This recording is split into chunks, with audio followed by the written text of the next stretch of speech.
നല്ല അടിപൊളി 2 summer drink ആയല്ലോ. ഒരു മിക്സിയുടെ ജാറിലേക്ക് കരിക്കിൻ്റെ ഫ്ലഷ്, കരിക്കിൻ്റെ വെള്ളം, പൊടിച്ച പഞ്ചസാര, ഒരു നുള്ളു ഉപ്പ് കൂടി ചേർത്ത് നന്നായിട്ടൊന്ന് അരച്ചെടുക്കുക. മറ്റൊരു ബൗളിലേക്ക് condensed milk, coconut milk, fresh cream എന്നിവ ചേർത്ത് ഒരു വിസ്ക് വെച്ച് നന്നായി മിക്സ് ചെയ്ത് നല്ല സോഫ്റ്റാക്കി എടുക്കുക.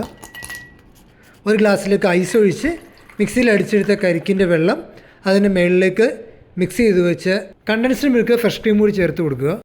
ഇനി മറ്റൊരു അടിപൊളി പൈനാപ്പിൾ ഡ്രിങ്കിന് വേണ്ടിയിട്ട് ഒരു പാൻ അടുപ്പത്ത് വെച്ച് ഹൈ ഫ്ലെയിമിൽ വെച്ച ശേഷം പാൻ ചൂടായി കഴിയുമ്പോൾ അതിലേക്ക് ചെറുതായി കട്ട് ചെയ്തിട്ട് പൈനാപ്പിളിൻ്റെ ക്യൂബ്സ് ഇട്ട് കൊടുക്കുക.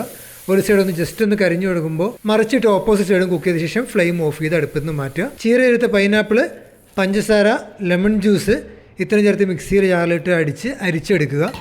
ഒരു ഗ്ലാസ്സിലേക്ക് ആവശ്യത്തിന് ഐസ് ക്യൂബ്സ്, അതിലേക്ക് അരിച്ചു വെച്ച പൈനാപ്പിളിൻ്റെ ജ്യൂസ്, ശേഷം സോഡ ഒഴിച്ച് ഒരു നുള്ളു കാശ്മീരി ചില്ലി പൗഡർ, ഒരു നുള്ളു ഉപ്പ് കൂടി ചേർത്ത ശേഷം മിക്സ് ചെയ്ത് ഉപയോഗിക്കാം. വളരെ സിമ്പിളായിട്ട് ഈ റെസിപ്പിയുടെ ഇൻഗ്രീഡിയൻസും മെഷർമെൻറ്റും മറ്റു കാര്യങ്ങളും ഡിസ്ക്രിപ്ഷൻ ബോക്സിൽ ആഡ് ചെയ്തേക്കാം.